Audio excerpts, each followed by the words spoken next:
আলহামদুলিল্লাহি রাব্বিল আলামিন ওয়াসসালাতু ওয়াসসালামু আলা রাসূলিহি মুহাম্মদ ওয়া আলা আলিহি ওয়া সাহবিহি আজমাইন আম্মা বা'দ ফাআউযু বিল্লাহি মিনাশ শাইতানির রাজীম বিসমিল্লাহির রহমানির রহিম মান আমিলা সালিহাম মিন যাকারিন আও উনসা ওয়া হুয়া মুমিন ফালানুহয়িয়ান্নাহু হায়াতান তাইয়্যিবাহ وَلَنَجْزِيَنَّهُمْ أَجْرَهُمْ بِأَحْسَنِ مَا كَانُوا يَعْمَلُونَ وَقَالَ تَعَالَى وَالْفَجْرِ وَلَيَالٍ عَشْرٍ কোরআন লার্নিং সেন্টার কর্তৃক আয়োজিত আজকের এই সেমিনারের সম্মানিত উপস্থিতি, আমরা শুকরিয়া আদায় করছি আল্লাহ রাব্বুল আলামিন আমাদেরকে একটা দিনই বিষয়ে কিছু আলোচনা করবার এবং শুনবার জন্য সামান্য সময়ের জন্য তৌফিক দান করেছেন। এই জন্য বলছি আলহামদুলিল্লাহ। আর আমরা জানি যে গত 2-1 দিন থেকে আবহাওয়া আমাদের বৃষ্টিপাত হচ্ছে, যার কারণে হয়তো বা অনেকে আসতে পারেননি। তো আমরা দোয়া করছি আল্লাহ রাব্বুল আলামিন যেন আমাদেরকে সুস্থতা দান করেন এবং আমাদের আবহাওয়াকেও ভালো অবস্থায় নিয়ে যান, আল্লাহুম্মা আমিন। আজকের এই সেমিনারের যে বিষয়টা সেটা হচ্ছে যে জিলহজ মাসের করণীয় ও আমল এ সম্পর্কে। তো এই বিষয়টা নিয়ে আমরা কম বেশ অনেকেই ইনশাআল্লাহ জেনেছি বা আরো জানার চেষ্টা করছি। তো আজকে সংক্ষিপ্ত আলোচনা হবে। সংক্ষিপ্ত আলোচনার মধ্যে প্রথমে কোরআন মজিদের 5টি আয়াত একটু আমরা জানার চেষ্টা করব, আর তারপরে এই বিষয়ে কয়েকটা আয়াত এবং কয়েকটা হাদিস, তারপরে আমরা ইনশাআল্লাহ আলোচনা ইতি টানব। একটা জিনিস যদি আমরা বুঝতে পারি তাহলে দুনিয়া আখিরাতে আমাদের জন্য চলার পথটা সহজ হয়। আর এই জিনিসটা যদি না বুঝতে পারি তাহলে দুনিয়াতে আমাদের জন্য চলা কঠিন, আমরা দিক ঠিক করতে পারবো না যে আসলে আমাদের কি করলে কি হয়। এই মূলনীতির উপরে আল্লাহ রাব্বুল আলামিন অনেকগুলি আয়াত নাজিল করেছেন, নবীর অনেক বাণীও আছে। এই মূলনীতিটা হচ্ছে যে এই দুনিয়াতে আমরা যে কয়দিন আছি এই সময়টা হচ্ছে কাজের সময়। এই সময়টা কিসের সময়? কাজের সময়।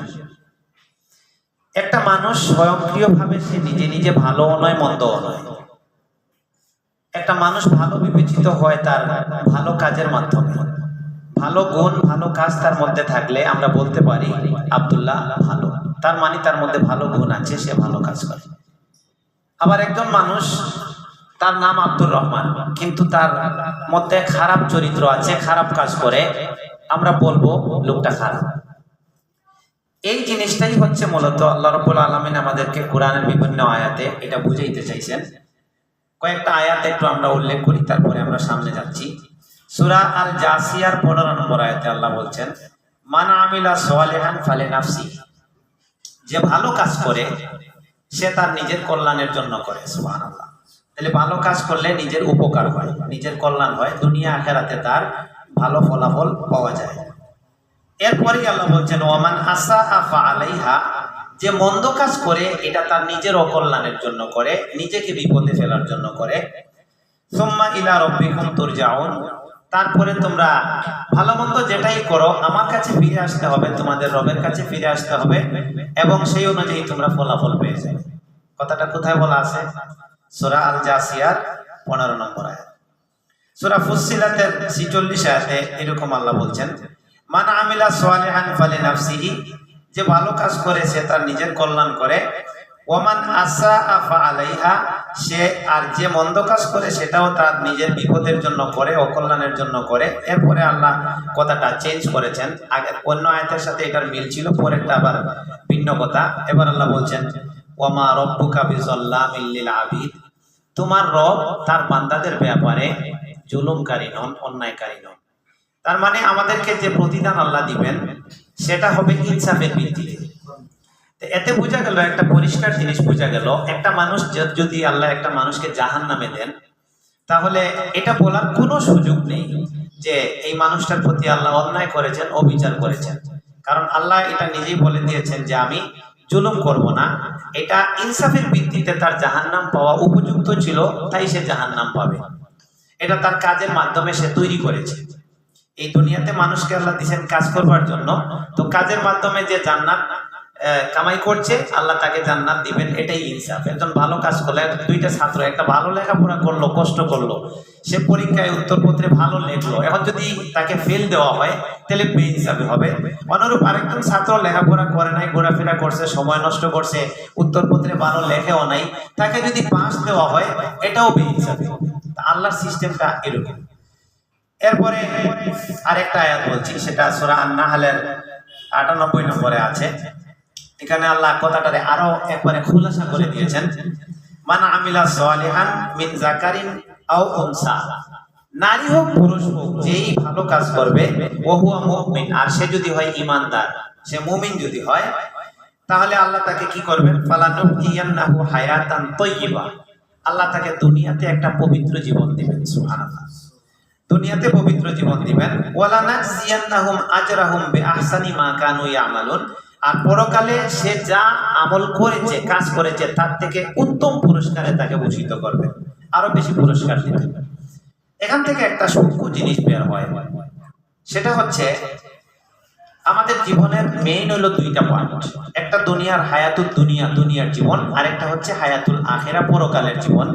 যদিও আমাদের আরো কিছু ছোট ছোট সময় আছে, যেমন রূহ জগতে আমরা কিছুদিন ছিলাম, মায়ের পেটে কিছুদিন ছিলাম, তারপরে আমরা এই দুনিয়াতে আসছি, কবরে আবার কিছুদিন থাকবো, হাসরের মাঠ আসবে, সেখানে আমরা উঠবো, তারপর বিচার আচার হওয়ার পরে আবার আমরা হয় জান্নাত অথবা জাহান্নামে চলে যাব। তো মেইন হচ্ছে এই দুইটা জায়গা, যে দুনিয়াতে আমরা কাজ করছি, আর জান্নাতে অথবা জাহান্নামে যাইয়া সেটা ফলাফল ভোগ করতেছি। কথা বোঝা গেছে? তাহলে দুনিয়াতে আমরা এখন যেটা করছি ওইটারই ফলাফল, ভালো হইলে জান্নাত পাচ্ছি, আর মন্দ হইলে জাহান্নাম পাচ্ছি। এই দুইটা হচ্ছে।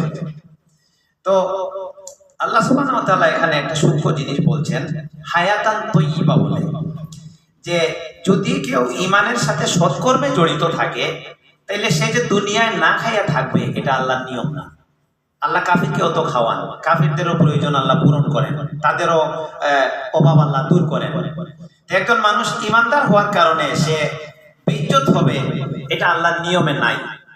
তো আল্লাহ এটা বলছেন যে এই জিনিসটা সত্যটা না বোঝার কারণে আমরা যখন দুনিয়ার কাজ করি, তখন যাই আমরা দুনিয়ার কাজে যাই আমরা আখিরাতকে বা আল্লাহর বিধানকে লঙ্ঘন করে ফেলি। ব্যবসায় বসে আছে, নামাজের সময় হয়েছে, কিন্তু আমরা মনে করি যে না, এখন চলে গেলে হয়তো একটা কাস্টমার আসলে ফেরত যাবে, তাহলে আমার এখানে কিছু বেনিফিট হবে, আমরা এটাতে লেগে আছি। এই যে একটা বুঝ আমরা নিজেরা তৈরি করে নিয়েছি, যে আল্লাহকে সময় দিলে হয়তো আমার এইদিকে লস হয়ে যাবে, আর আল্লাহ বলছেন উল্টা কথা। তিনি বলছেন যে তুমি ঈমানের সাথে সৎকর্ম করলে তোমার শুধু আখিরাত সুন্দর হবে না, দুনিয়াও সুন্দর হবে। এই কথা আরো সুন্দর করে আল্লাহ বলছেন যে তোমরা ওয়ামুর আহলাকা বিসসালাতি ওয়াসতাবির আলাইহা, তুমি তোমার পরিবারকে সালাতের আদেশ করো, তুমি নিজেও এর উপর অবিচল থাকো। পরের কথাটা কি, লা নাসআলুকা রিজকা নাহনু নারযুকুকা ওয়াল আকিবাতুল লিত্তাকওয়া, যে আমি রিজিক তোমাদের কাছে চাইবো না, আমি রিজিক দিব। এখান থেকে সূক্ষ্ম জিনিসটা যেটা বের হয়, যে মানুষ যদি ইবাদতে থাকে, সালাতের মধ্যে থাকে, এই জন্য তার রিজিকে কমতি পড়ে না। তো এই আয়াতগুলি, আরো কিছু আয়াত আছে, এখানে আর আনার প্রয়োজন মনে করছি না। তো এতক্ষণে যে জিনিসটা, যে একটা মেসেজ আল্লাহ আমাদেরকে দিলেন, সেটা হচ্ছে যে এই দুনিয়াতে আমরা ভালো মন্দ বিবেচিত হই আমাদের কর্মের মাধ্যমে। তো ভালো কাজ যদি আমরা করি, তাহলে আমাদের দুনিয়াও সুন্দর হবে, আখিরাতও সুন্দর হবে। আর যদি মন্দ কাজ আমরা করি, তাহলে দুনিয়াতেও আমরা অসম্মানিত হব, আখিরাতেও আমাদের জন্য জাহান্নামের আযাব থাকবে।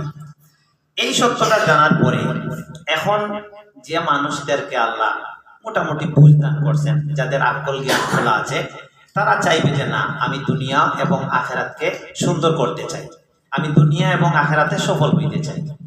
এখন দুনিয়া এবং আখিরাতে যে কোনো কাজে সফল হওয়ার জন্য মৌলিকভাবে দুইটা জিনিস লাগে। একটা জিনিস হচ্ছে চেষ্টা করা, পরিশ্রম করা।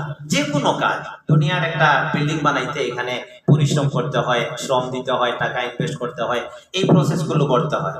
আরেকটা জিনিস লাগে, সেটা হচ্ছে আল্লাহর তরফ থেকে সাহায্য প্রাপ্ত হওয়া লাগে। এতে এটার প্রমাণ হচ্ছে অনেক কাজ আমরা দেখব করে করে করে করে একবারে শেষ প্রান্তে চলে গেছি, এখন কাজের ফলাফল আসার কথা, কিন্তু এখানে ব্রেক হয়ে যায়, মানে যে কোনো একটা বাধা এসে কাজটা আর হয় না। তো এই জন্য একটা হচ্ছে কাজের প্রচেষ্টা, আরেকটা হচ্ছে আল্লাহর তরফ থেকে সাহায্য প্রাপ্ত হওয়া। এই দুই জিনিসের সমন্বয় যেখানেই ঘটবে এটা আল্লাহ সাকসেস করে দিবেন, সফল করে দিবেন। তো এটা আমরা দুনিয়ার কাজ হোক, পরকালের কাজ হোক, জান্নাতের কাজ হোক, বা দুনিয়াতে যে কোনো উন্নতির কাজ হোক, লেখাপড়ার থেকে নিয়ে যে কোনো কাজে এই মূলনীতি যে আমি কাজটার জন্য পরিশ্রম করব, পাশাপাশি আমাকে আল্লাহ সাহায্য করবেন, এর মাধ্যমে আমার সফলতা আসবে। এটার পরে এবার আসি এখন মূল কথায়। আমি পরিশ্রমটা বুঝলাম, যেমন আমি এখানে কিছুক্ষণ আলোচনা করব, তো আলোচনা যদি আমি করতে পারি তাইলে আমি সফল, আর যদি না করতে পারলাম তাইলে আমি বিফল। এখন এই আলোচনাটা করবার জন্য, আমি এখানে উপস্থিত হওয়ার জন্য আমার একটা নির্দিষ্ট সময় হাতে নিয়ে গন্তব্য থেকে রওনা দিতে হয়েছে, এখানে রাস্তা আর অতিক্রম করা লাগছে, এখানে আসতে হয়েছে, এটা আমার প্রচেষ্টা। এবার আমি কথা বলতে পারতেছি, এটা আল্লাহর সাহায্য। যদি আল্লাহ ইচ্ছা করেন তাহলে আমার এখন জবান বন্ধ করে দিবেন, মাথা ঘুরে পড়ে যাবেন, আপনারা হয়তো ধরে আমাকে চিকিৎসার জন্য নিয়ে যাবেন, এটা করা আল্লাহর জন্য কোনো ব্যাপার নয়। তাহলে এই প্রচেষ্টা আর আল্লাহর সাহায্যের সমন্বয় আছে বিদায় এই কাজটা হচ্ছে। এটা একটা যদি বেশ কম হয় তাহলে আর কাজটা হচ্ছে না। তাহলে পরিশ্রমটা আমি বুঝি, আমি চেষ্টা করব। আর এবার থাকলো আল্লাহর সাহায্য। এইখান থেকে এখন মূল জায়গায় প্রবেশ করব। এটা খুব একটা সেন্সিটিভ এবং খুব জরুরি বিষয়, যদি আমরা বুঝতে পারি তাহলে আমাদের ইনশাআল্লাহ সকলের কাজে লাগবে। আর আল্লাহর সাহায্যটা আমি কিভাবে পাইতে পারি, এই জায়গায় কথা। যদি আল্লাহর সাহায্য আমি আমার জন্য নিশ্চিত করতে পারি, তাহলে আমাকে আর ফেল করানোর জন্য কোনো শক্তি পৃথিবীতে নাই।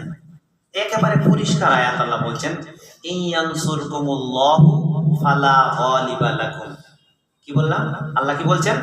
ইনয়ানসুরকুমুল্লাহু, আল্লাহ যদি তোমাদের সাহায্য করেন, আল্লাহ যদি তোমাদের নুসরত করেন, সহযোগিতা করেন, ফালা গালিবা লাকুম। এটা যারা আরবি গ্রামার জানেন, ফালা লা, এটা লাইন অফ এ জিন্স, লা গালিবা, লাইন অফ লার পরে যদি নসব ওয়ালা ইসিম আসে তাহলে এটা লাইন অফ এ জিন্স হয়, মানে তোমাদের পরাজয়ের কোনো মানে কিচ্ছু নাই, কেউ নাই, কোনো শক্তি নাই যদি আল্লাহ তোমাদেরকে সাহায্য করে। তাহলে এটা আমি নিশ্চিত হয়ে গেলাম যে আমি সফল হওয়ার জন্য আমার চেষ্টা যেমন থাকবে, আল্লাহর সাহায্য আমাকে পেতে হবে। আল্লাহর সাহায্য পাইতে হলে আমি কিভাবে পাবো, এই জিনিসটা বুঝবার দরকার। আর এইখান থেকেই আমরা যে বিষয়টা সামনে আসছে এটা একটু খোলাসা করে আমরা শেষে দিয়ে যাব। আমরা সবাই সূরা ফাতিহা পড়ি। সূরা ফাতিহার মধ্যে আল্লাহ সুবহানাহু ওয়া তাআলা আয়াতের সেটিং দিয়ে, বাক্যের সেটিং দিয়ে একটা সত্য আমাদের সামনে তুলে ধরেছেন। যদিও অনুবাদ পড়ার মাধ্যমে এটা অনেকের কাছে পরিষ্কার হয় না। আমরা ফাতিহা শুরু করার পর তিনটা আয়াতের পরে 4 নম্বর আয়াতটা কি পড়ি? যেমন আলহামদুলিল্লাহি রাব্বিল আলামিন আর রহমানির রহিম মালিকি ইয়াউমিদ্দিন। এখানে আল্লাহর প্রশংসা, যে আল্লাহ তিনি বিচার দিনের মালিক, আমরা এইভাবে প্রশংসা করলাম। তারপরে গিয়া ইয়াকা না'বুদু ওয়া ইয়াকা নাস্তাঈন। এখানে সোজা অর্থ হচ্ছে কি, হে আল্লাহ, আমরা আপনারই ইবাদত করি আর আপনারই কাছে সাহায্য চাই। এই যে দুইটা জিনিস এখানে জুড়িয়ে দেওয়া হলো, আমাদেরকে আল্লাহ শিখিয়ে দিচ্ছেন যে আমরা এটা বলি, এটা দোয়া এবং আমাদের একটা আবেদন আল্লাহর কাছে যে আপনার ইবাদত করি আর আপনার কাছে সাহায্য চাই। এখানে সূক্ষ্ম জিনিসটা হচ্ছে, আমরা যখন আল্লাহর দাসত্বে লিপ্ত হব, আমরা যখন আল্লাহর ইবাদতে লিপ্ত হব, তখন আল্লাহর সাহায্য আল্লাহর তরফ থেকে আমাদের কাছে আসবে। কথা বুঝা গেছে? ইয়াকা না'বুদু এটা আগে, মানে আমাদের থেকে ইবাদত নিশ্চিত করতে চাচ্ছেন আল্লাহ, যে তোমরা বলো আমরা কেবল আপনারই ইবাদত করি, তাহলে তোমরা আমার ইবাদতে লিপ্ত হও। তার ফলাফল কি হবে? ও ইয়াকা নাস্তাঈন, তোমরা এটা বলো যে আপনারই কাছে সাহায্য চাই, মানে এখানে মাধ্যমটা হচ্ছে ইবাদত, এটা আমাদের থেকে আল্লাহর কাছে যাবে। ইলাইহি ইয়াসাদুল কালিমুত তাইয়্যিব ওয়াল আমালুস সালিহু ইয়ারফাউহু। যে কালিমায়ে তয়্যিবা আল্লাহর দিকে যায় আর নেক আমল এটাকে আল্লাহর দিকে আরো উপরে তুলে দেয়। আমাদের থেকে আল্লাহর কাছে ইবাদত চলে যাবে, আমল চলে যাবে, এটা আল্লাহ তুলে নেবেন তার কাছে সওয়াব দেওয়ার জন্য এবং আমাদেরকে সাহায্য দেওয়ার জন্য। আল্লাহর তরফ থেকে আমাদের কাছে সাহায্য আসবে পরে, আর আগে আমাদের তরফ থেকে আল্লাহর কাছে কি যাবে? ইবাদত যাবে। আরো পরিষ্কার আমরা একটা সবাই জানি, ওয়াস্তাঈনু বিস-সাবরি ওয়াস-সালাহ। সাহায্য চাও কিসের মাধ্যমে? সবর এবং সালার মাধ্যমে। সবর একটা ইবাদত, এটা হচ্ছে অন্তরের ইবাদত, অন্তরের আমল। আমল দুই ভাবে হয়, একটা হলো অন্তর দিয়া হয় আর একটা হচ্ছে মানে অঙ্গ দিয়া হয়। তো সালাদটা হচ্ছে অঙ্গের ইবাদত, এটার সাথে অন্তরের সংযোগ থাকে। আমি রুকু দেই, সিজদা দেই, এটা আমার বডি আপ ডাউন করে, এটা হচ্ছে জিসিমের ইবাদত, মনেরও সংযোগ থাকে। আর সবরটা হচ্ছে এটা সম্পূর্ণ মনের সাথে সম্পৃক্ত। যে কোনো সময় যে কোনো আপদে বিপদে কষ্টে ইবাদতে আমি স্থির থাকবো, ধৈর্য ধারণ করব, অন্তরের আমল। তো আল্লাহ সুবহানাহু ওয়া তাআলা পরিষ্কার করে দিলেন যে তুমি সাহায্য চাও আমলের মাধ্যমে, অন্তরের আমল দিয়ে এবং দৈহিক আর্থিক ইবাদত দিয়ে। এইবার হলো মূল কথা, এই আল্লাহর সাহায্য আমরা যাতে পাই, এই জন্য আল্লাহ রাব্বুল আলামিন আমাদের জন্য কিছু কিছু সময় স্পেশাল দিয়েছেন, কিছু কিছু ক্ষেত্র বোনাস হিসেবে দিয়েছেন, যে এই সময়তে কাজ করলে অন্যান্য সময়ের চেয়ে বেশি বেনিফিট পাওয়া যায়, বেশি আমরা নেকি অর্জন করতে পারি, বেশি আল্লাহর সাহায্য অর্জন করতে পারি। এই সময় এবং ক্ষেত্রগুলো বিভিন্ন সময়ে থাকে। আরবি মাসের সাথে বিভিন্ন আমল জড়িত থাকে। দুইটা মাস বেশি উল্লেখযোগ্য, এর মধ্যে একটা হচ্ছে রমাদানের মাস, আমরা এখানে সিয়াম রাখি, আর একটা হচ্ছে যুলহিজ্জা মাস। এই দুইটা মাসের মধ্যে দুইটা ফরজ ইবাদত এবং এর সাথে অনেক নফল ইবাদত জড়িত আছে। ফরজ একটা সিয়াম ইবাদত রমজানে পালন হয়, আর হজ নামক ফরজ ইবাদতটা যুলহিজ্জা মাসে পালন করা হয়, এবং এগুলোর সাথে আরো অনেক ইবাদত জড়িত থাকার কারণে এই দুইটা মাস হচ্ছে ইবাদতের মৌসুম, ইবাদতের সিজন। রমজান মাস পুরাটা, বিশেষ করে শেষ দশক, আর যুলহিজ্জা মাস বিশেষ করে প্রথম দশক। তাহলে যুলহিজ্জার যুলহিজ্জার প্রথম দশক আর রমজানের কোন দশক? শেষ দশক। এই দুইটা বছরের সম্পূর্ণ সময়ের মধ্যে যে কোনো মাসের যে কোনো সময়ের চেয়ে আল্লাহর কাছে গুরুত্বপূর্ণ এবং দামি। এবং এর মধ্যে কোনটা গুরুত্বপূর্ণ এটা নিয়ে মুহাদ্দিসিনরা কোনটার উপরে কোনটা রাখবেন সেটা নিয়েও তারা চিন্তায় পড়ে গেছেন। কেউ শেষ রমজানের শেষ দশককে প্রাধান্য দিয়েছেন, কেউ এই যুলহিজ্জা মাসের প্রথম দশককে তারা উপরে তুলে দিয়েছেন, যে না এটারই ফজিলত আরো বেশি।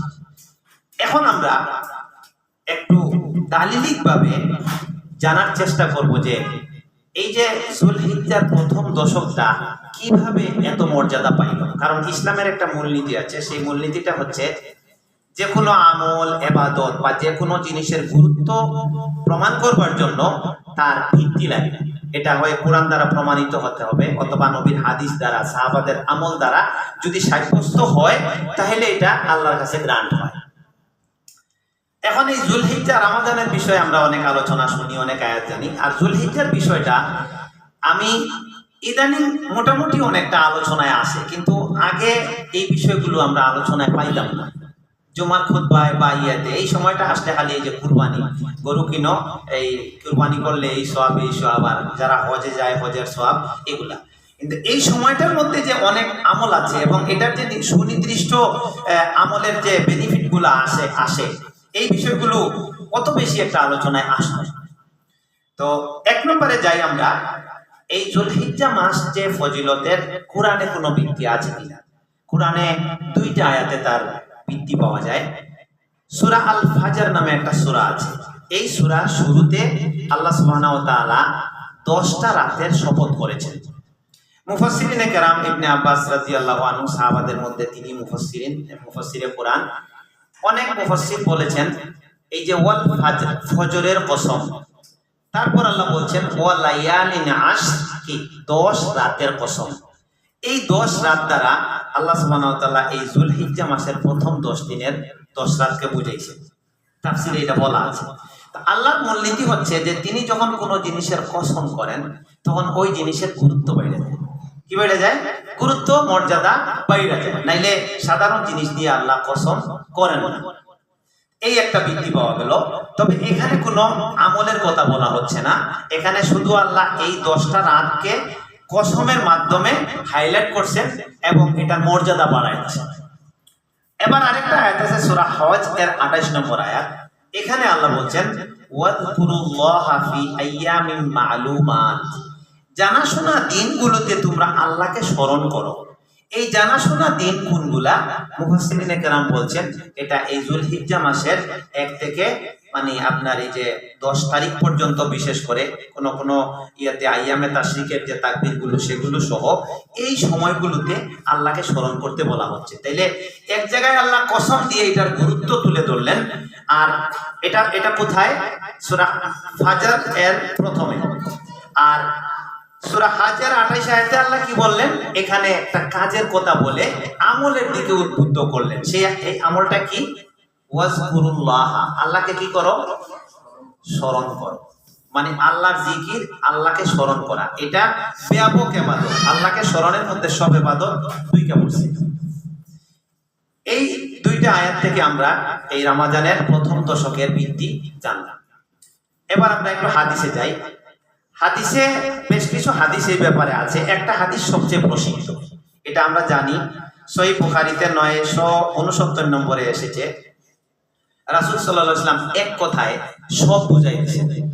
কথাটা কি? তিনি বলছেন যে বান্দা সারা বছর যত আমল করে এর মধ্যে যুলহিজ্জা মাসের প্রথম দশকে যে আমলটা করে এটা আল্লাহর কাছে সবচেয়ে প্রিয়। সুবহানাল্লাহ। এরপরে সাহাবায়ে কেরাম বললেন অন্য সময়তে জিহাদ করলেও কি এর সমান হবে না? প্রথমে তিনি বললেন যে না, তাও হবে না। তবে দিয়ে একটা কথা আলাদা করলেন, সেটা কি? যে যদি এই সময়তে কোনো মানুষ জিহাদে গিয়া তার জানমাল আল্লাহর রাস্তায় দিয়ে দেয়, অর্থাৎ শহীদ হয়ে যায়, তাহলে সে আগায়া যাবে। এছাড়া অন্য কোনো সময় ইবাদত কইরা এই সময়ের ইবাদতের সাথে তুলনা হয় না। এই সময়ের ইবাদতের মর্যাদা আল্লাহর কাছে বেশি। এই ভিত্তি আমরা এখান থেকে পাই। এরপর 3 নম্বর পয়েন্ট হচ্ছে যে এই যুলহিজ্জা মাসের প্রথম দশকটা গুরুত্বপূর্ণ হওয়ার বড় একটা কারণ হচ্ছে ইজতিমাউল ইবাদাত। অনেকগুলি ইবাদতের এখানে সমাহার আছে। আমরা স্বাভাবিক ইবাদত যেগুলা 12 মাস সেগুলো তো করি, এই সময়তে আরো গুরুত্বপূর্ণভাবে করলাম, বেশি করলাম। কিন্তু কিছু ইবাদত আছে যেটা সারা বছর আর অন্য সময় হয় না, যেমন কুরবানি। এটা এই সময় ছাড়া আর কোনো সময় হয় না। এই যুলহিজ্জা মাসের প্রথম দশকের মধ্যে বা আইয়ামে তাশরিকের দিনগুলোতে এই কুরবানিটা হয়। তারপরে হজ, এটা এই সময়তে হয়, অন্য সময়ে হয় না। তারপরে ঈদ, এটা দুইটা, এর মধ্যে এটা একটা আছে। সবচেয়ে আকর্ষণীয় বিষয় হচ্ছে এই জায়গায় ইয়াউমু আরাফা। কি? আরাফার দিন। আরাফার দিন হচ্ছে, এগুলা এখন রাখেন, একটু আমরা শেষে একবারে দিলে তো আলোচনার পরিবেশ নষ্ট হয়। এখন এখানে আমরা বেশি দীর্ঘায়িত করবো না, আর হয়তো 15-20 মিনিটের মধ্যে আলোচনা শেষ করবো। তো কি বলছিলাম? প্রথমে এতক্ষণে আমরা এই যতক্ষণ আলোচনা শুনলাম তাতে কি বুঝলাম? প্রথমে কি বলছিলাম? কোরআনের কয়েকটা আয়াত দিয়ে একজন বলেন তো, একটু আপনি কি বলেন, একটু বলেন তো। প্রথমে কি মেসেজটা আমরা পাইছিলাম? যে পৃথিবীতে মানুষ ভালো মন্দ বিবেচিত হয় কি দিয়া? তার কাজ দিয়া। কি দিয়া? কাজ দিয়া। যদি কাজ ভালো হয় মানুষটা কি বিবেচিত হয়? ভালো বিবেচিত হয়। আর কাজ যদি মন্দ হয় তাহলে কি বিবেচিত হয়? সে খারাপ বিবেচিত হয়। এরপর কি বলছিলাম? যে দুনিয়াতে আর আখেরাতে যেখানেই যে কাজই হোক, সফল হবার জন্য মৌলিকভাবে আমাদের কয়টা জিনিস লাগে? 2টা জিনিস লাগে। একটা কি ভাই বলেন তো? প্রচেষ্টা, কাজ করা, প্রচেষ্টা করা। আর আরেকটা কি লাগে ভাই বলতো? আল্লাহর সাহায্য লাগে। এরপর বলছিলাম যে আল্লাহর সাহায্যটা কিভাবে আসবে, এই জায়গায় কি পাইছিলাম আপনি বলতো? ইবাদতের মাধ্যমে। এই কথাগুলা এতক্ষণের আলোচনা সারবস্তু। এখন এই ইবাদতটা করবার জন্য, আল্লাহর সাহায্য নেওয়ার জন্য আল্লাহ বিশেষ বিশেষ সময় আমাদেরকে বোনাস বা উপহার দিয়েছেন। এর মধ্যে একটা সময় আমরা এখন পার করছি। এই সময়টা পার করতে যাইয়া এখানে আমরা তার ভিত্তি নিয়ে আলোচনা করলাম। কোরআনে 2টা আয়াত পাইলাম, নবীর হাদিস পাইলাম, এবং এখানে ইবাদতের অনেক সমাহার পাইলাম। এর মধ্যে এখন যেখানে আসছিলাম এটা হচ্ছে যে এই যুলহিজ্জা মাসের প্রথম দশকে এমন একটা দিন আছে যে দিনের সাথে সারা বৎসরের আর কোনো দিনের কোনো তুলনা হয় না। কি বললাম? সারা বৎসরের কোনো দিনের সাথে তার তুলনা হয় না, এবং এই দিনে যা ঘটে এটা আর কোনো দিন বৎসরের খুঁজেও পাওয়া যায় না। যদিও কিছু কিছু আমল সিমিলার থাকবে, কিন্তু ব্যতিক্রম কিছু আছে। এটা হচ্ছে একটা দিনের নাম হচ্ছে ইয়াউম আরাফা। এই দিনের নাম একটা দিন আছে আরাফা। এটা কোন দিন? যুলহিজ্জা মাসের যেদিন চাঁদ উঠলো সেদিন থেকে যেদিন 9 তারিখ পড়বে, ওই 9 তারিখের দিনটা হচ্ছে ইয়াউম আরাফা। এই আরাফার দিনে হাজিরা হজের মাঠে অবস্থান করেন। এটা হচ্ছে হজের ফরজ কাজ। এটা না হলে কি হয় না? হজ হয় না। এই দিনটা মূলত এই সময়ের সবচেয়ে বেশি আকর্ষণীয়। কেন? 5টা বৈশিষ্ট্য উল্লেখ করছি। 5টা একটু মনে রাখার চেষ্টা করি, আলোচনা বেশি দীর্ঘায়িত হবে না।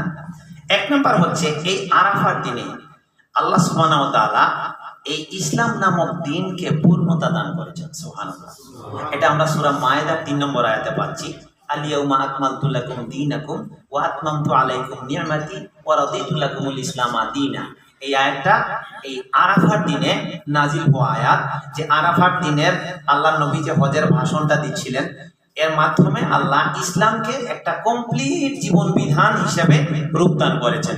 এটা আরাফার দিনের বৈশিষ্ট্য 1 নম্বর। 2 নম্বর, আরাফার দিনের বৈশিষ্ট্য হচ্ছে যে এই দিনে একটা আমল আছে, এটা করলে সামনের 1 বছর পিছনের 1 বছর গুনাহ মাফ হয়ে যায়। এরকম আর কোনো আমল পাওয়া যায় না। পিছনে 1 বছরের গুনাহ মাফ, আবার আগামী 1 বছরের গুনাহ মাফ। আল্লাহ নবী সাল্লাল্লাহু আলাইহি ওয়াসাল্লাম বলছেন, সিয়ামু ইয়াউমি আরাফা, আরাফার দিনের সিয়াম, রোজা রাখা, আহতাসিবু আলাল্লাহি আন ইউকাফিরা সানাতাল্লাতি ক্বাবলাহু ওয়াস সানাতাল্লাতি বা'দাহু, রাওয়াহু মুসলিম, 1163 নম্বর হাদিস মুসলিমে। যে 1 বছর আগে 1 বছর পরের গুনাহ আল্লাহ মাফ করে দেন। এটা সারা বছরের আর কোনো দিনের এই বৈশিষ্ট্য নাই, এটা একটা সিয়ামের এই বৈশিষ্ট্য। তারপরে 3 নম্বর আরেকটা বৈশিষ্ট্য হচ্ছে যে আয়েশা রাদিয়াল্লাহু তাআলা আনহা বলছেন, মুসলিমের 1348 নম্বর হাদিস, যে আল্লাহ সুবহানাহু ওয়া তাআলা সারা বছর মানুষকে মাফ করেন। সারা বছরের সব রাত্রে আল্লাহ মানুষকে মাফ করেন, কিন্তু শুধুমাত্র আরাফার দিনে তিনি যত মানুষকে মাফ করেন এত বেশি সংখ্যা যে আর সারা বছর কোনো দিনে এত বেশি হয় না। সারা বছর যা মানুষকে মাফ করেন এর মধ্যে সবচেয়ে বেশি জাহান্নাম থেকে মুক্তি দেন এই আরাফার দিনে। 4 নম্বর বৈশিষ্ট্য হচ্ছে যে এই দিনে আল্লাহ সুবহানাহু ওয়া তাআলা বান্দা যারা ইবাদত করে, বিশেষ করে আরাফার মাঠে কান্নাকাটি করে, দোয়া করে, গর্ব করেন তাদেরকে নিয়ে যে এরা কি চায়, অর্থাৎ আল্লাহ এদেরকে মাফ করার জন্য প্রস্তুত থাকেন, তাদের দোয়া কবুলের জন্য প্রস্তুত থাকেন। 5 নম্বর বৈশিষ্ট্য হচ্ছে আল্লাহ নবী সাল্লাল্লাহু আলাইহি ওয়াসাল্লাম বলছেন, তিরমিজির 35-58 নম্বর হাদিস, খায়রুদ দুআ ইয়াউমু আরাফা, সর্বশ্রেষ্ঠ দোয়া কোনো বান্দা যদি করে থাকে সেটা হচ্ছে আরাফার দিনের দোয়া। সুবহানাল্লাহ। এটা আরাফার হাজিরা মাঠে করবে, আর আমরা যে যেখানে থাকি করব, ওই তারিখ অনুযায়ী যে যেখানে থাকি আমরা দোয়া করব, আরাফার দিনের দোয়া কবুল হয়ে যায়। তাহলে 5টা কি পাইলাম? আরাফার দিনের বিশেষ বৈশিষ্ট্য যে এই দিনে আল্লাহ ইসলামকে কি করেছেন? পূর্ণতা দান করেছেন। এই দিনের এমন একটা ইবাদত আছে যেটা 2 বছরের গুনাহ মাফ করে দেয়, আগের 1 বছর পরে 1 বছর, সেটা হচ্ছে ওই দিনের রোজা রাখা। 3 নম্বর কি? যে এই দিনে আল্লাহ সুবহানাহু ওয়া তাআলা যত মানুষকে জাহান্নাম থেকে মুক্তি দেন আর কোনোদিন এত বেশি হয় না। আর 4 নম্বর কি? যে আল্লাহ সুবহানাহু ওয়া তাআলা এই দিন বান্দাদের আমল ইবাদত দেখে গর্ব করতে থাকেন আর বলতে থাকেন যে কি চায় এরা, অর্থাৎ এদেরকে মাফ করে আল্লাহ খুব খুশি হন এবং তিনি তাদের প্রশংসা করেন। আর 5 নম্বর বৈশিষ্ট্য হচ্ছে এই দিনে মানুষ আল্লাহর কাছে যা চায়, দোয়া করে, এটা আল্লাহর কাছে কবুল হয়ে যায়। এবং এই হাদিসের শেষে আল্লাহ নবী বলছেন, যত কথা মানুষ বলেছে, অর্থাৎ আমার পূর্বের নবীরা বলে গেছে, আমিও যে কথা বলে গেছি, সবচেয়ে উত্তম কথা হচ্ছে লা ইলাহা ইল্লাল্লাহু ওয়াহদাহু লা শারীকা লাহু লাহুল মুলকু ওয়া লাহুল হামদু ওয়া হুয়া আলা কুল্লি শাইইন কাদির। এই দোয়াটা। এই হচ্ছে আমরা প্রথমে মানে আজকের আলোচনার এখানে সারমর্ম যেটা সেটা আবার বলে আমি কিছু আপনার এই আমলের দ্বারা বলে আমি শেষের দিকে যাচ্ছি।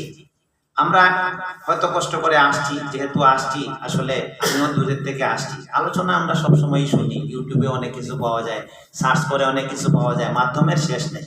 তো আসলে এখানে আসার মানে এটা না যে এটা আমাকেই শিখাইতে হবে, আপনারা কিছু জানেন না, বিষয় এমনও না।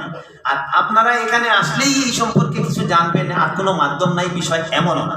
কিন্তু একটা অনুষ্ঠানের মাধ্যমে উপস্থিত থেকে শিখলে আপনার দেখা যায় যে একটা আগ্রহ বাড়ে এবং জিনিসটা আবার মুজাকারা হয়, আলোচনায় আবার যতবার একটা জিনিস আসে ততবার একটা জিনিসের প্রতি আগ্রহ বাড়ে, দেখা সাক্ষাৎ হয়।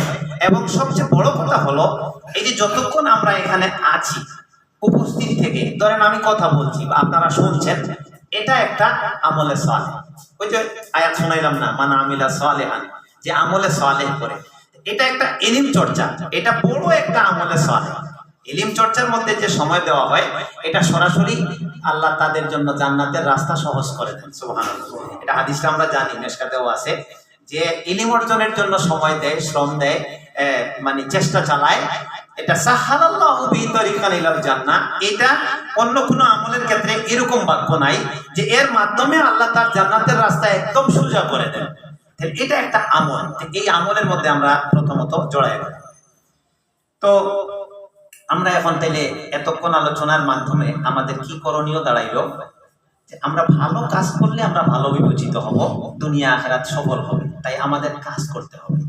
কিন্তু এখানে একটা সূক্ষ্ম জিনিস আছে, যদি ইমানের সাথে ভালো কাজ করি তাহলে দুনিয়াতেও ভালো হবে, আখিরাতেও আমি জান্নাত পাবো। আর ইমান যদি না থাকে তাইলে ভালো কাজ করলে দুনিয়াতে হয়তো প্রশংসা পাবে, কিন্তু আখিরাতে সে জান্নাত পাবে না। এই জন্য আল্লাহ বলছেন ও হুয়া মুমিন, মুমিন অবস্থায়। তাহলে আমরা এই ইমান আল্লাহর উপরে আনছি, এই বিশ্বাস আমাদের আছে, তাহলে আমরা সবাই এখানে মুমিন। মুমিন ছাড়া কেউ আমরা এখানে নাই, বা মুমিন ছাড়া কেউ এখানে আসেও না। তাহলে এটা আমাদের এই সম্পদটা আছে। এখন আমাদের কি করণীয় আছে, আমরা যত ভালো কাজ করতে থাকবো তত আমাদের সফলতা আমরা ত্বরান্বিত করতে থাকবো।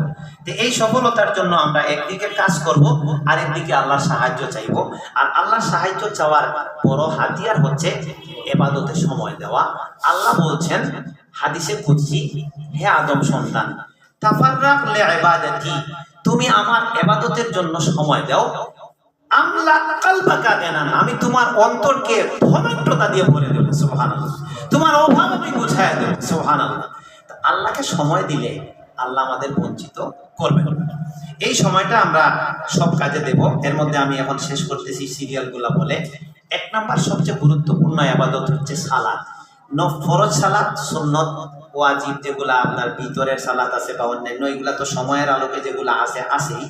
এক্সট্রা ভাবে ধরেন তাহাজ্জুদ, তাহাজ্জুদ রাত ছোট হইলে শেষ রাতে অনেকে উঠতে পারি না, আমরা এটা অনেকে হয়তো জানি বা জানি না। এশার নামাজের পরে শোয়ার আগে 2-4 রাকাত নামাজ পড়লেও তাহাজ্জুদের নেকি পাওয়া যায়, এবং তাকে গাফিলদের মধ্যে লেখা হয় না। কোরআন তিলাওয়াত আছে, তওবা ইস্তেগফার আছে, দান সাদাকা আছে, যে যেটা দিয়ে পারি এইভাবে আমরা করব।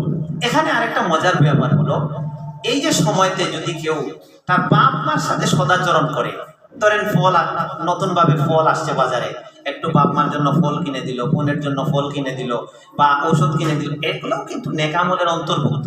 আমরা আমল বলতে শুধু ওই নামাজ পড়া, রোজা রাখা ওগুলা না, এগুলো তো আছে। সদাচরণ, উত্তম চরিত্র গঠন, মানুষের সেবা করা বিশাল একটা বড় ইবাদত। আত্মীয়তার সম্পর্ক রক্ষা করা বিশাল একটা ইবাদত। আল্লাহ বলবেন রেহেমকে, আত্মীয়তার সম্পর্ককে, যে তোমারে মিলাইছে আমি তারে আমার রহমতের সাথে মিলাই নেব, আর যে তোমারে ছিন্ন করছে আমি তাকে ছিন্ন করে দেব। এই জিনিসগুলো আমাদের লক্ষ্য করতে হবে। আর সর্বশেষ অনুরোধ হলো, এখানে যে ইয়ের মাধ্যমে আমরা এই অনুষ্ঠান করতেছি, প্রতিষ্ঠানের মাধ্যমে, এটার নাম হচ্ছে কোরআন লার্নিং সেন্টার। এটা আপনারা সবাই অনেকে জানেন বা ইয়ে করেন। তো সব ইবাদতের মূলে একটা জিনিস আছে, ওই যে বলছিলাম ইলম অর্জন। তো আমরা এটার সাথে যতটুকু পারি সম্পৃক্ত থাকবো। এখানে বাচ্চাদের যে টিচিংগুলো দেওয়া হয় আরবি ভাষা সহ, কোরআন সহি শিক্ষা, কোরআন তিলাওয়াত, এটাও একটা বড় ইবাদত। আল্লাহ নবীর সাহাবারা যারা ছিলেন, যারা জান্নাতি, এরা ইসলাম গ্রহণের আগে কেউ কাফির, কেউ মুশরিক, কিচ্ছু জানতেন না। এই কোরআন যখন নাজিল হলো, নবীর সংস্পর্শে আসলেন, কোরআন পড়ে পড়ে তাদের মন উজালা হয়ে গেল, অন্তরে নূর ঢুকে গেল এবং তারা জান্নাতি হয়ে দুনিয়াতে চলে গেলেন। আজকে যদি সংক্ষেপে শেষ কথা হচ্ছে, যদি এই প্রশ্ন আমাদের কাছে আসে যে আজকের যুগের মুসলিমরা কেন অধপতিত, কেন এত নির্যাতিত, কেন সারা বিশ্বের মুসলমানরা কোনো কিছু করতে পারতেছে না, আমাদের মুসলিম ভাই বোনরা নির্যাতিত হচ্ছে, আমরা কিছু করতে পারতেছি না, খালি মুখেই বলে যাচ্ছি আরে বা একটু দোয়া করতেছি, একটু কুনুত পড়তেছি, কিচ্ছু করতে পারতেছি না। এর যত কারণ থাকবে, সবচেয়ে বড় কারণগুলোর মধ্যে একটা কারণ হচ্ছে আমরা কোরআনকে যে সেন্সে নেই, এটা একটা মানে মূল সেন্স না। আল্লাহ নবীর সাহাবী নবী যেভাবে কোরআন নিতেন আমরা ওইটা বুঝি নাই। একটা হাদিস দিয়ে বুঝাই দেই। আল্লাহ নবীর চরিত্র সম্পর্কে আয়েশা রাদিয়াল্লাহু আনহাকে জিজ্ঞেস করা হয়েছিল, আপনারা হাদিসটা শুনছেন না, যে নবীর চরিত্র কেমন ছিল। তিনি পাল্টা একটা প্রশ্ন করছিলেন, উল্টা। কি বলছিলেন? সুবহানাল্লাহ, তোমরা কি কোরআন পড়ো না? আল্লাহ নবীর চরিত্র ছিল কোরআন। তার মানে কোরআনে যে চরিত্রের কথা বলা আছে, নবী আর সাহাবী ওই চরিত্র ধারণ করে তারা বিশ্ব উজালা করে দিয়েছেন এবং জাহান্নাম মানে দুনিয়ার থাকতে জান্নাতি হয়ে গেছেন। আর আমরা কোরআনরে কিভাবে নেই? আমরা এখান থেকে হরফে হরফে 10টা করে নেকি নেব, আর কেউ মারা গেলে একটা খতম দেব, আর তারাবি আসলে খতম তারাবি পড়াবো, আর ওই মাঝে মাঝে একটু তিলাওয়াত, আর বাকি সময় বাইন্দা এটারে সুন্দর করে তাকের মধ্যে রাখি। কোরআনের চরিত্রের সাথে আমাদের সম্পর্ক নেই। এই জন্য কোরআন লার্নিং সেন্টার এই ক্ষেত্রে সহায়ক হবে ইনশাআল্লাহ, আমরা চেষ্টা করব। তো আমি আজকে শেষ করে দিচ্ছি। এতক্ষণের আলোচনায় আমার শেষ অনুরোধ থাকবে, এই যে সময়টা আমরা পারলে সিয়াম রাখবো। অনেকে রাখছেন, আলহামদুলিল্লাহ রাখতেছেন। এই যে 9 তারিখ পর্যন্ত, 9 তারিখটা মিস দেওয়া যাবে না, এটা 2 বছরের গুনাহ মাফ হয়। আর 1 তারিখ থেকে আমরা চেষ্টা করব যে কয়টা রাখা যায় সম্ভব। আর তাকবীর, সাহাবায়ে কেরাম, আমাদের একটা সামাজিক একটা ভুল আছে যে ওই আরাফার দিনের যেটা আরাফার দিন ফজর থেকে 13 তারিখ পর্যন্ত আসর পর্যন্ত ফরজ নামাজের পরের যেটা, এটা হচ্ছে খাস তাকবীর। আর আম তাকবীর সাহাবায়ে কেরাম হাটে ঘাটে বাজারে উঠতে বসতে যুলহিজ্জার চাঁদ উঠলেই আল্লাহু আকবার, আল্লাহু আকবার, লা ইলাহা ইল্লাল্লাহ, আল্লাহু আকবার, আল্লাহু আকবার, ওয়ালিল্লাহিল হামদ, সুবহানাল্লাহ, আলহামদুলিল্লাহ, লা ইলাহা ইল্লাল্লাহ। ওই যে আল্লাহ বলছেন উযকুরুসমাল্লাহ, আল্লাহর নাম স্মরণ করো, এই তাকবীরগুলো বলা। এবং এই যে সিয়াম, তারপরে একটু পারলে নফল সালাত। আমি আর বলবো না, একটা কথা মনে পড়ছে, এটা বলে সমস্ত ইবাদতের মধ্যে সালাতটা হচ্ছে অনেক ইবাদতের সমন্বয়কারী। এখানে দুরূদ আছে, কোরআন তিলাওয়াত আছে, তাশাহুদ আছে, আপনার এই যে রুকু আছে, সিজদা আছে। এইজন্য একজন সাহাবী, এটা হচ্ছে আজকের শেষ কথা, এটা মনে রেখে যায় এই হাদিসটা। এক সাহাবী আল্লাহ নবীর খেদমত করছিলেন, অজুর পানি আগাইছে। অজু কইরা আল্লাহ নবী ওই সাহাবীর প্রতি খুশি হইয়া বললেন যে তুমি আমার কাছে কিছু চাও। আপনারা জানেন হয়তো কেউ হাদিসটা। তো উনি একটা জিনিস চাইয়া বসলেন, কি? আসআলুকা মুরাফাকাতাকা ফিল জান্নাহ। আপনি যখন চাইতেও বলছেন, তাইলে আমি চাই, কি চাই? জান্নাতে আপনার লগে থাকতে চাই। সুবহানাল্লাহ। জান্নাতে তো যাও, আল্লাহ দিলে আপনার যদি দেখা না হয়, আপনার কারণে ইসলাম পাইলাম, দিন পাইলাম, আপনারে না দেখলে ভালো লাগে না দুনিয়াতে, তো জান্নাতে গেলে আপনারে না পাইলে মজা হবে না, আপনার লগে জান্নাতে থাকবে। নবী এই প্রশ্ন এটা শুনে না বললেন, এটা তো অনেক বিশাল ব্যাপার। তো বললেন তুমি অন্য কিছু চাও? বললেন আমি এটাই চাই। আবার বললেন অন্য কিছু, আওয়া গায়রা জালিকা, বললেন না আমি এটাই চাই। এখন এই চাওয়া যদি পরে বললেন যে তুমি এটাই যদি চাইয়া থাকো, তাহলে একটা কাজ করো, আমার একটু সাহায্য করো। কিভাবে তুমি আমার সাহায্য করবা? আইনি আলাইকা আলাইকা বিকাসরাতিস সুজুদ, বেশি বেশি আল্লাহকে সিজদা দিয়ে তুমি আমারে সাহায্য করবা। অর্থাৎ একমাত্র এই সিজদাই পারে তোমাকে এই আমলটা, এই নৈকট্যটা দিতে। এই জন্য আমরা সুযোগ পাইলে একটু সালাতে দাঁড়ায় যাব। তাহাজ্জুদ আছে, সালাতুদ দোয়া আছে, ঠিক দুপুরের পরে আপনার সালাতুজ জাওয়াল, আল্লাহ নবী সূর্য ডলে পড়ার সাথে সাথে 4 রাকাত নামাজ পড়তেন। আর বলতেন এই সময় আসমানের দরজা খুলে দেওয়া হয়। তো আসমানের দরজা খোলার সাথে সাথে আমার মন চায় আমার কিছু আমল আল্লাহর কাছে চলে যায়। সোমবার আসলে আর বৃহস্পতিবার আসলে সাপ্তাহিক আমলগুলো 2 দিন আল্লাহর কাছে পেশ করা হয়। আল্লাহ নবী সিয়াম রাখতেন, বলতেন যে আমার মন চায় যে সিয়াম অবস্থায় আমার আমল আল্লাহর কাছে পেশ করা হোক। এই যে খুঁজে খুঁজে খুঁজে খুঁজে যদি আমরা আমলগুলো আমাদের মধ্যে সেট করি, এর দুইটা লাভ হবে, মনের তৃপ্তি পাবো আমরা এবং আল্লাহর সন্তুষ্টি অর্জন করতে পারবো, আর আল্লাহর সাহায্য পেয়ে যাবো। আর আল্লাহর সাহায্য যখন আমরা পাবো তখন আমাদেরকে আর কেউ কি করতে পারবে না, ব্যর্থ করতে পারবে না।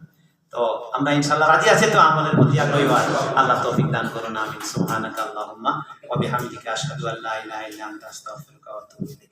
আসসালামু আলাইকুম ওয়া রাহমাতুল্লাহি ওয়া বারাকাতুহু।